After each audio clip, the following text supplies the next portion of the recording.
Hello everyone, welcome to the session. Today we are going to discuss a very interesting chapter from grade 10th CBSE. The name of the chapter is The Midnight Visitor by Robert Arthur. So this story is a very thrilling account of a secret agent Ozibel's one particular episode. Ozibel didn't fit any description of a secret agent. However, Ozibel was gifted with a rare presence of mind. He was quick of action. His fertile brain could invent and cook up stories and situations that would confuse and unnerve his rivals. So let's understand the chapter in detail.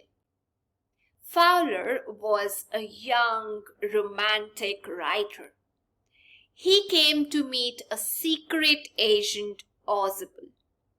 Actually, he had come to gather necessary material for his book on secret agents.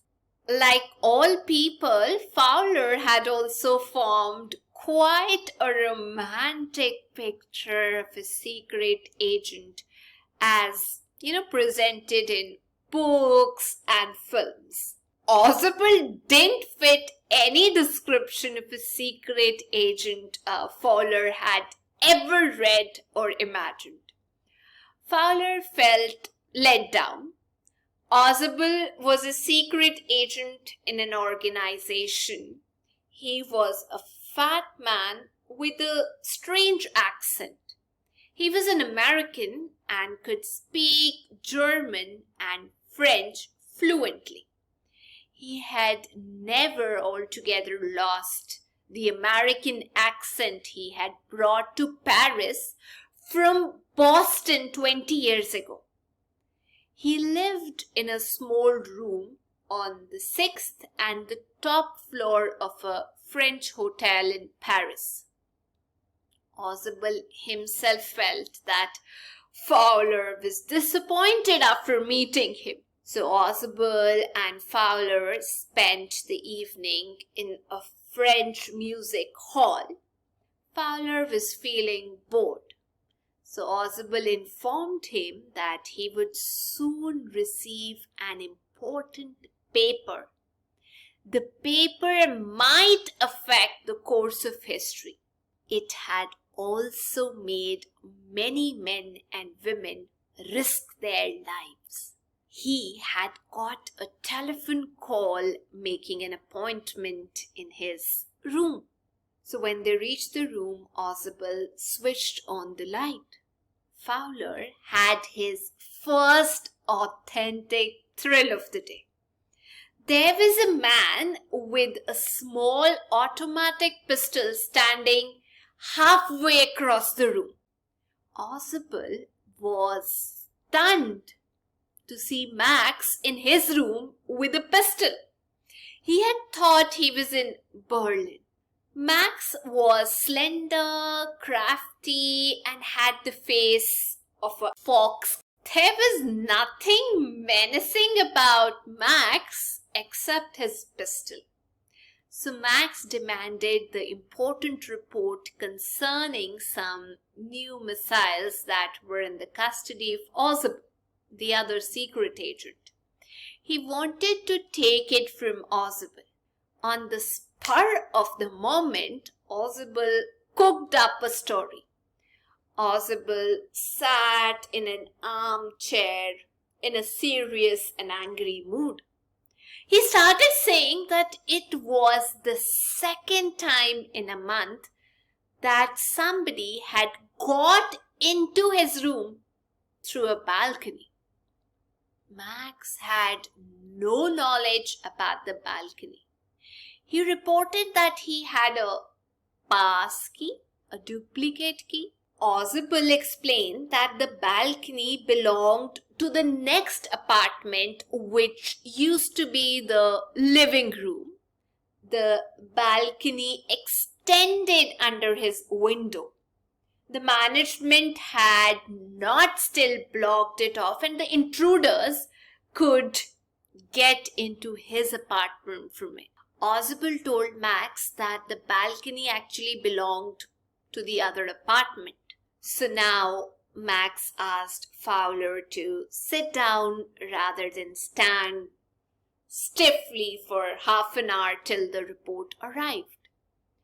Ausable was at a loss to find how Max had learnt about the incoming report. Max was standing erect, not far from Ausable. He was waving his pistol with a commanding gesture. Soon he heard knocking at the door. Ausable concocted another story that the police might have come to provide him security for the important paper. He had a very important paper with him. It needed a little extra protection. He had told the police to check on him to make sure that everything was all right. So Fowler jumped aside, and Ausable told Max that the police would enter the room anyway and shoot if he did not open the door. Max got unnerved. Max bit his lips nervously. So Ausable threatened Max that the police would enter soon as the door was unlocked. They would not hesitate to shoot. Max got infuriated and started backing swiftly towards the window. He opened the window and with one hand behind, he wanted to escape actually through the balcony. He informed Ausable that he would wait on the balcony. He would shoot and take his chances if Ausable did not send the police away. The knocking at the door became louder. Max kept his body twisted and pointed his gun at Ausable and Fowler. He put another leg over the windowsill. Then, in desperation, he jumped out.